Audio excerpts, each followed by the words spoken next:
변복 목사의 아침 묵상 2025년 7월 21일 월요일 아침입니다. 오늘은 레위기 25장 18절로 22절 말씀을 통해서 하나님의 임재가 있는 순종의 길로 이런 제목으로 말씀 묵상의 은혜를 나누겠습니다. 어제 한 작은 교회를 방문했습니다. 아무리 해도 변화 없는 그런 자리들을 묵묵히 지켜내고 이제 교회가 부흥이란 변화를 경험하며 세워져 가고 있는 교회입니다. 하나님이 주신 말씀을 붙들고 믿음으로 견딘 그 모습을 알기에 변화된 교회의 모습이 얼마나 감사하고 기뻤는지 모릅니다. 정말 주님께 감사와 영광을 올려드립니다. 오늘은 한 주간 사역을 준비하는 날입니다. 그리고 내려놓음을 위해 최종적인 스텝을 만들기 시작해야 합니다. 아직은 나 스스로의 자리를 찾기가 쉽지 않아서 어렵지만 주님이 인도하실 그 길에 감당할 은혜를 주실 줄 믿고 나아가려고 합니다. 날 어떤 말씀으로 인도하실까? 본문은 희년을 지켜야 할 이유를 이렇게 말씀하고 있어요. 18절에 너희는 내 규례를 행하며 내 법도를 지켜 행하라. 그리하면 너희가 그 땅에 안전하게 거주할 것이라.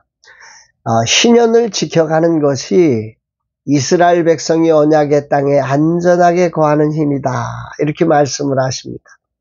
희년을 지켜가는 삶은 하나님과의 이 언약 관계를 지속하는 유일한 방법입니다. 그 안에 하나님의 임재가 있는 삶이 됩니다. 이스라엘의 힘은 바로 하나님의 임재가 있을 때 그 힘이 나타나는 것이었습니다. 이스라엘의 힘은 더 많은 소출이 아니었고 더 좋은 땅이 아니었습니다. 오직 그분의 말씀을 지킴으로 이루어지는 하나님의 언약이 유지되는 하나님이 임재하는 그 자리였던 거죠. 오늘 18절 19절에는 두 번이나 이 하나님의 임재가 있을 때 안전하게 거주할 것이라는 말씀이 반복되어서 나오고 있습니다. 이 말씀이 울림을 갖고 저에게 들려집니다.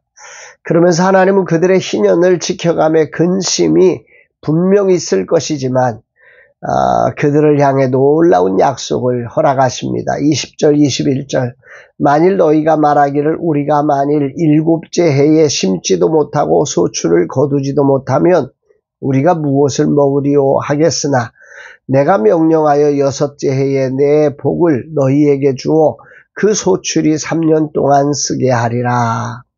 우리가 무엇을 먹으리요? 심지도 못하고 추수도 못하면 살 수 없는 것이 이 땅에서 사는 자의 당연한 모습 아닙니까?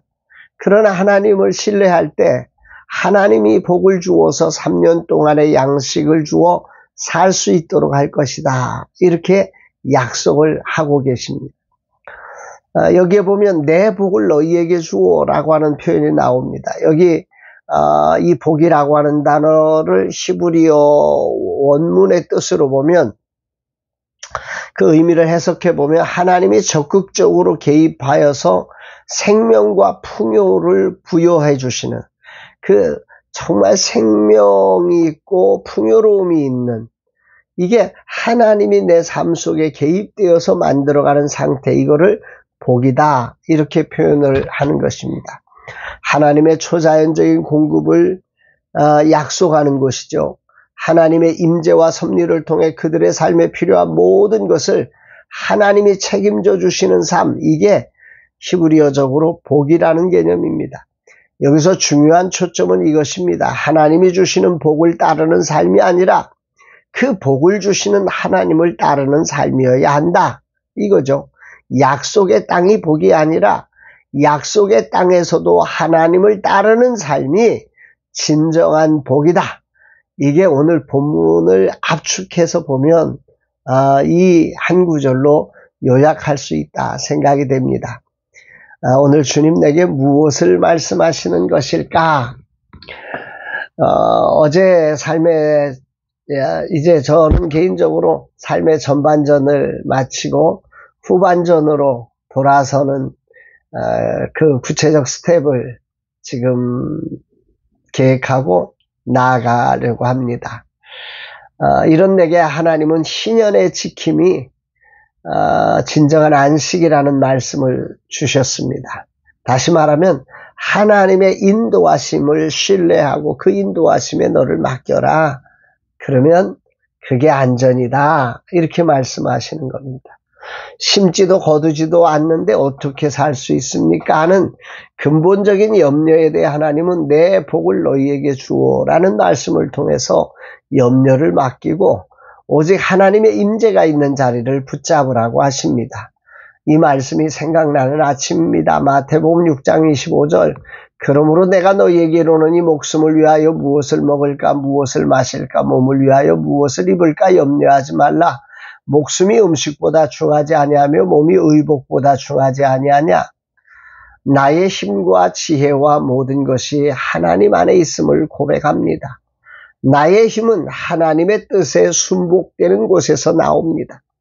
전반전이나 후반전이냐 이게 중요하지 않습니다. 광야냐 가나안이냐 이것도 중요하지 않습니다. 오직 하나님의 뜻을 따라 그 언약 관계 안에 있느냐 하나님의 임재가 있는 삶이냐 그렇다면 안전할 거야 이렇게 말씀하는 겁니다.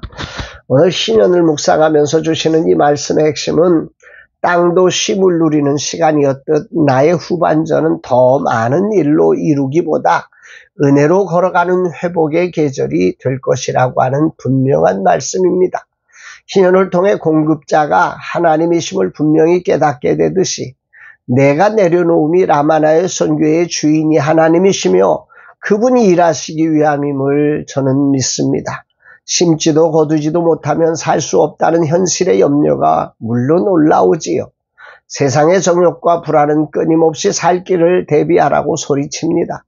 그러나 나는 목사입니다. 즉 하나님의 청지기입니다. 나의 모든 것은 하나님께 있습니다. 하나님이 나의 삶을 책임지시는 유일한 분이십니다.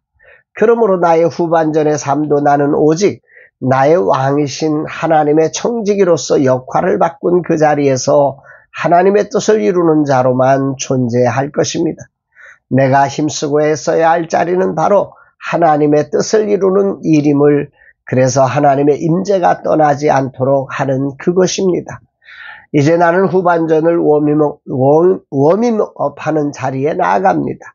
오직 하나님 한 분만 의지하여 광야를 살았던 이스라엘 백성들처럼 하나님이 가라 하시면 가고 멈추라 하시면 멈추는 삶을 살아야 합니다. 내가 무엇인가를 하는 자리에서는 완전하게 물러나게 됩니다. 그리고 후반전 주님이 이끄시는 새로움의 자리로 나아갈 준비를 합니다. 염려가 올라오는 나를 하나님은 신년이라는 제도를 통해 안전할 것이라고 염려하지 말라고 코치해 주십니다. 주님 하루하루 솔직히 두렵고 염려됩니다. 아무것도 보이지 않고 귀에 들리지 않는 이 삶, 후반전에도 동일한 광야의 길을 가야 하는 현실이 쉽지 않습니다. 그러나 주님, 복이 아니라 복 주시는 하나님을 붙들게 하옵소서. 임재의 자리에서만 살 수 있게 하옵소서. 세상의 안락함이 아니라 주님의 뜻이 이루어지는 그 자리를 향해 순종하게 하옵소서. 오늘도 저의 길을 인도하여 주옵소서 고백하게 됩니다.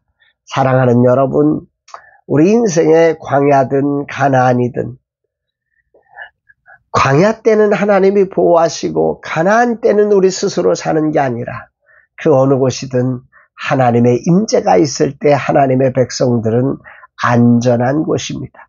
전반전이든 후반전이든 하나님의 임재 아래 그분의 말씀을 따르는 그 계명의 율례 아래 있는 것이 우리의 진정한 안전지대, 후반전의 참 멋진 인생임을 기억하면서 저와 여러분들의 삶 속에 하나님의 임재가 있는 날 되기를 주의 이름으로 축복합니다. 사랑합니다, 여러분.